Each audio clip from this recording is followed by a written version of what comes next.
We are very happy to welcome Dr. Gladys Mokhawa, who's coming to us from the University of Botswana. We're welcoming her to the Osaka School of International Public Policy at Osaka University, and she's going to speak to us today about the state of democracy in the Southern African region. Good morning, Gladys. Good morning. Today we're going to be talking about democracy in the Southern African region. And so I guess my first question is, how do you see the state of democracy in Southern Africa? And I ask this, of course, considering that we have some regimes that have been in place for quite a long time in places like Angola, Zimbabwe, and Swaziland. But it is also within that region that we have some of Africa's most advanced democracies in Botswana, Mauritius. So, as a whole, as a package, how do you see the state of democracy in the region? Thank you very much. That's very generous as well to say that these are mature democracies, and perhaps maybe you are very right to point out that it's been a mixed bag of experiments within the region. Perhaps first and foremost to try to get back to the point that you just raised, to say that, you know, Botswana, Mauritius, and of course to a particular extent South Africa could be considered to have at least tried in terms of experimenting with what one would consider to be democratic kind of, not just consolidation, but democracy generally.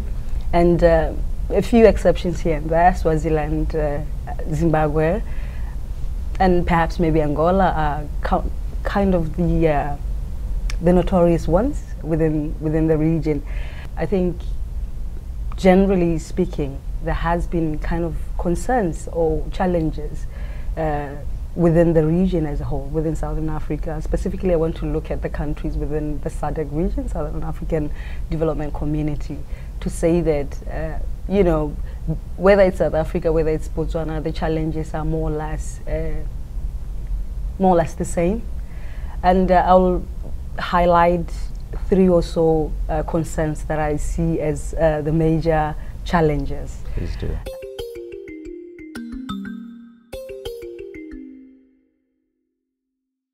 There seems to be an illusion with regard to trying to open political space within all the Southern African countries.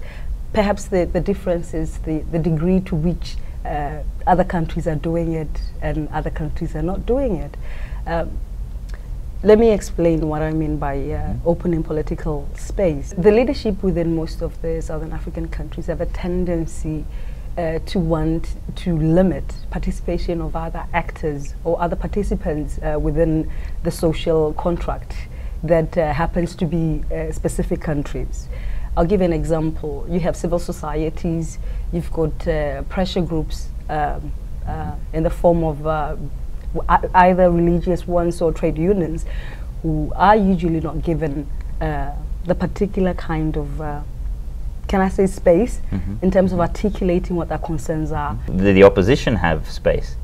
Well, I thought in terms of pressure groups, I was including the opposition there. Perhaps that's a brilliant point. Perhaps maybe to just highlight the opposition as one of the important kind of pressure group. Also be limited in terms of participation. I didn't mention it because I was going to bring it in my next challenge. Sure, please. In terms of political competition within the region. I see this as a challenge. Competition, it seems like there isn't an understanding of what political competition is.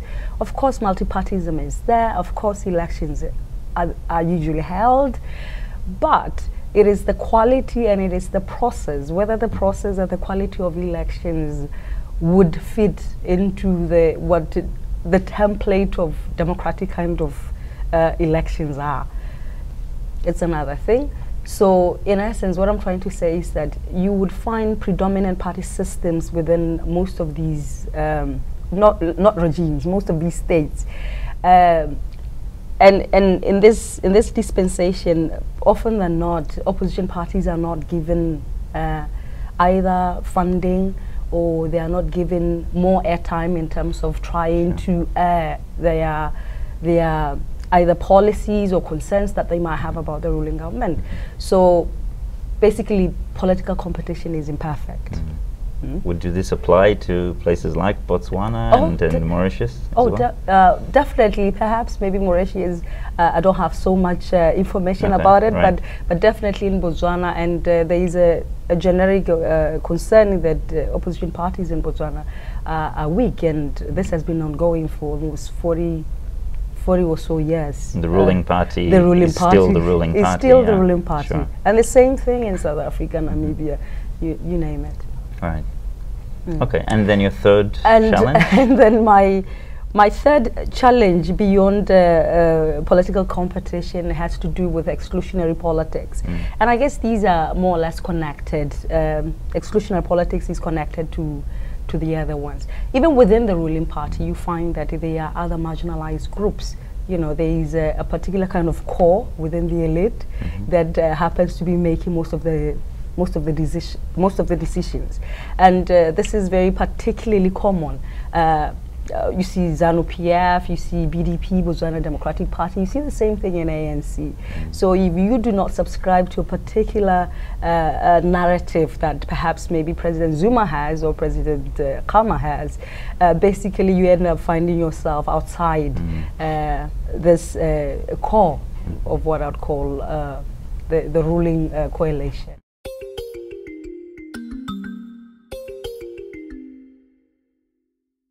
Okay, so then my next question is, given what you've just said, this kind of very narrow and exclusionary political space, this surely must lead to frustration on the part of many sectors of these countries and societies. So I suppose there must be a connection between the state of democracy and security within the region, but also within these countries that make up the region. I wonder what your thoughts are on this. Yeah, there is a connection, even though sometimes it seems quite difficult to establish. However, you know, from the 3 points that I elucidated earlier, you find that with regard to perhaps the lack of political space within these countries frustrates, as you were saying, opposition parties or the groups that would want to have a much more stake within the political space. And so through this frustration, there's a tendency or a perception that there's possibility of these groups trying to, you know, not necessarily, you know, I don't have like a correct word that I can use. Are we talking about violence? Are we talking yes, about that they will resort to other means which are not your expected kind of procedural means. Accepted means. To find a platform within which they can voice their grievances. And so, of course, I think Zimbabwe has been an acid test or an example in terms of this, this issue. For instance, I mean, you had ZANU-PF trying to close up all avenues so that MDC doesn't have an opportunity to be able to participate within the political space as well. And so in essence, because FDC still made some inroads, regardless of the constraints that were in place, ZANU-PF ended up resorting to other violent means as a way of trying to thwart the efforts of MDC. Right. Yeah. Right.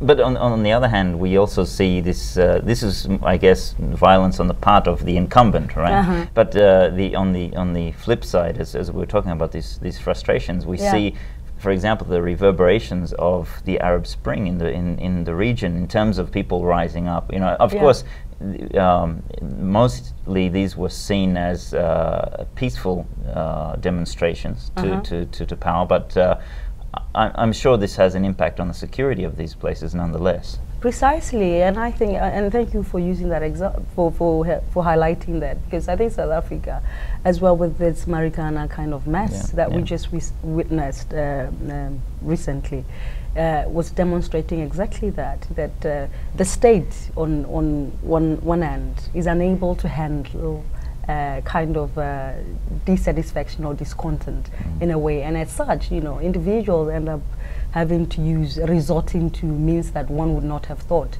would happen. I know Marigan has to do with unionization, but there was a couple of issues that it raised.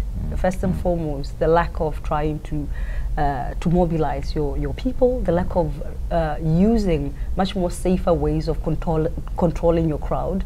You know, such issues raise fundamental security concerns. How do you balance your national security issues with your public safety issue? I mean, these are South Africans. So how do you deal with your people by basically killing them? Yeah. I mean, is there a connection within? Are we talking? Is this strictly this securitization? Is this a problem within countries themselves, or is there an overflow? Is there a connection in a more regional sense?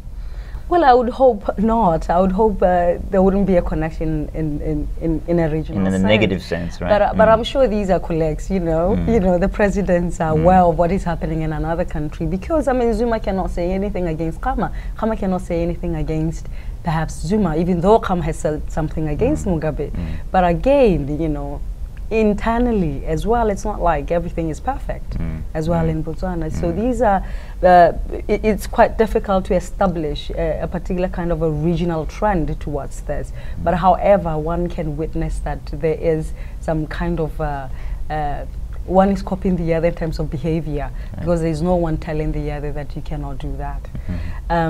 Nationally, I think, yes, most governments usually hide behind, as I said earlier, on national security prerogatives and such kind of issues. And so if states are unwilling to allow others on the basis of national security to perhaps maybe snoop into what exactly they're doing.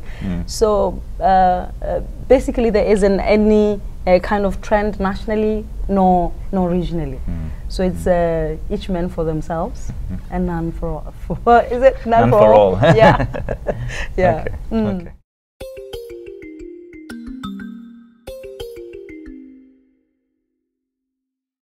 Finally, the question is, where do we go from here? How do we ameliorate the situation? How do we open up democratic space? And how do we remove this negative connection between the lack of democratic space and security issues, I suppose?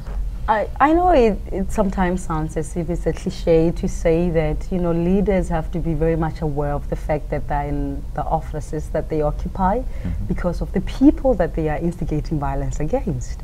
And so I think there has to be a consistent reminder of what their responsibilities and roles are in terms of political office. And the reminder, yes, the reminder can come in the form of tests within democracy. There is need for citizens and for concerned groups as well to begin to be organized and have formidable force to stand against some of the atrocities and some of the behaviors that are exemplified by these political leaders.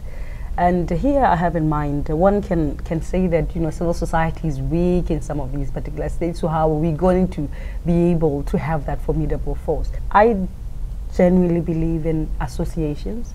I feel like if we have professional bodies, we have professional association, each articulating its interest and each holding their own government, especially with regard to the specific area of concern that they have, it will help. For instance, you've got teachers. Let teachers begin to argue about the quality of education, and it has to be substantive issues.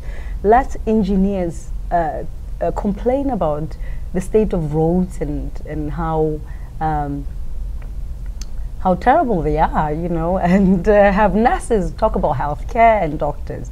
You know, I think in this sense, then there will be a kind of a collective force that will be able to check the efforts and activities of the governments of the day. Issue specific. These are issue specific ones, area, right? Yeah. And on opposition, political opposition in multi-party democratic situations? Yes, I think opposition parties have opportunities also to begin to become alternative governments. But the trend that I see, particularly within Southern Africa, is not just I do not genuinely think that opposition parties are weak. Opposition parties have opportunities as well to take over the reins of power from the ruling party. So this in Zambia, right? Yeah. Well, I mean, in Zambia, South Africa, Malawi, you name it. But the problem is that it seems like they do not they are not organized to begin with. And secondly, they do not understand even the very same political system upon which they operate in.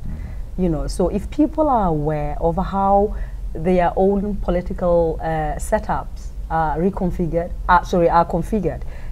then they can work within the system to make certain changes.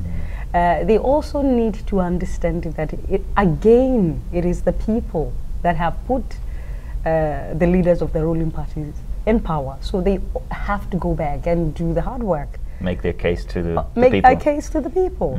So there is a tendency to forget that, you know, the citizens, at the end of the day, are the core of what politics is about. Okay. Gladys, thank you very much for your time. Thank you so much.